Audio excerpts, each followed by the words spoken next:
काम करेंगे तो हम नरक भोगी ही बनते चले जाएंगे। सब तो आगे क्या कहा जी, जब मैं मरे और कान में रोण और कुर्लाने से चले जाए, कितना चले जाए, शिकार पर चले जाएं, कितने भी कहते चले जाएं, उससे कोई फर्क नहीं पड़ने वाला है। तब हम भलाई के काम करेंगे तब हमारी मुक्ति हो सकती है। हम 4 दिन दूसरों के अंदर रोते रहें, कुर्राते रहें, दूसरों के पास कुछ कहते रहें कि हमें परमात्मा ऐसा करता है, ऐसा करता है, हमें अच्छी मुक्ति नहीं हो रही है। अच्छी मुक्ति तो तभी होगी तब हम भलाई के काम करेंगे, तब हम दूसरों की सेवा करेंगे, दूसरों के प्रति भी करेंगे, तभी हमारे प्रति इस परमात्मा का साहस हो सकता है, तभी हमारी ये परमात्मा सहायता कर सकता है। इसके ना हमारी मुक्ति नहीं हो सकती है। तो अब क्या कहा जी, संत जनों का कहना ना माने नर पीछे पछताता है।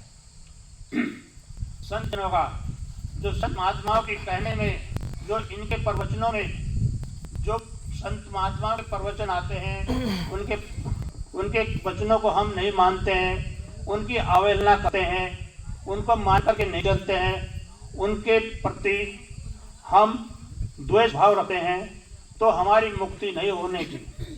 हमारी मुक्ति तब हो सकती है तब हम संत महात्माओं के कहने के अनुसार, उनके प्रवचनों के अनुसार अपने जीवन को ढालेंगे और उसी के हम चलेंगे, तभी हम मुक्ति हो सकती है।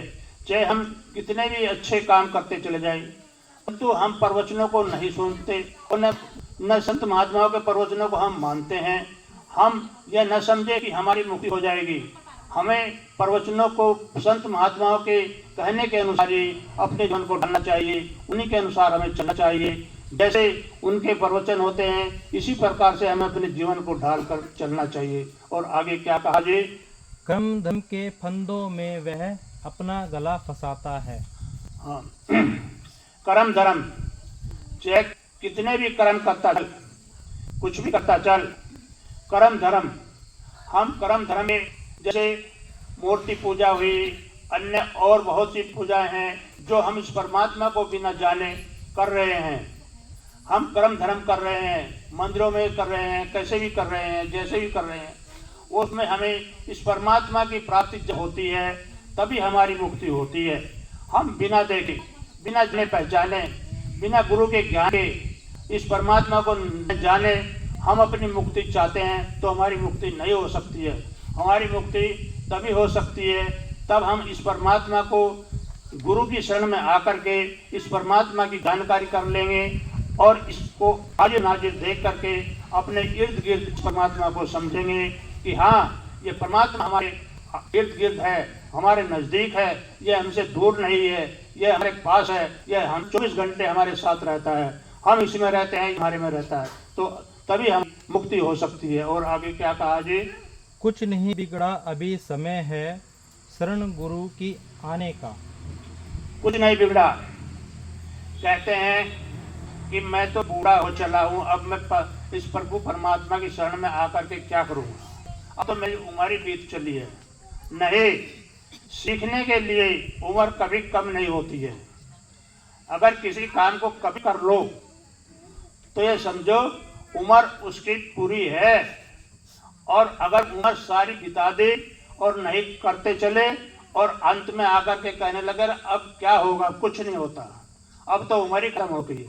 जो समय मिला, जितना भी समय मिलता है, उसमें अगर इस परमात्मा की जानकारी कर लो और इसकी भक्ति कर लो, इस परमात्मा को जान करके इसकी भक्ति कर लो, ये तुम्हारा जीवन सफल हो जाएगा, पिछला भी सब सफल हो जाएगा, जो तुम्हारा जीवन बीत गया है वो भी सफल हो जाएगा।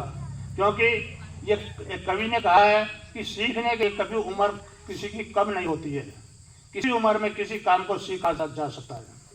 सत्संगी, हमें अपने जीवन में ये कभी भी नहीं सोचना चाहिए कि हम अब नहीं सीखते, अब नहीं करते हैं। हमारे पास अगर 1 साल भी बचता है, उसमें भी हमें इस प्रभु परमात्मा की जानकारी करके हम अपना लोक और परलोक सुनते हैं। तो साथ संगत जी, आगे क्या कहा जी, कहे अवतार सुनो ये भाई साधु संग तर जाने का।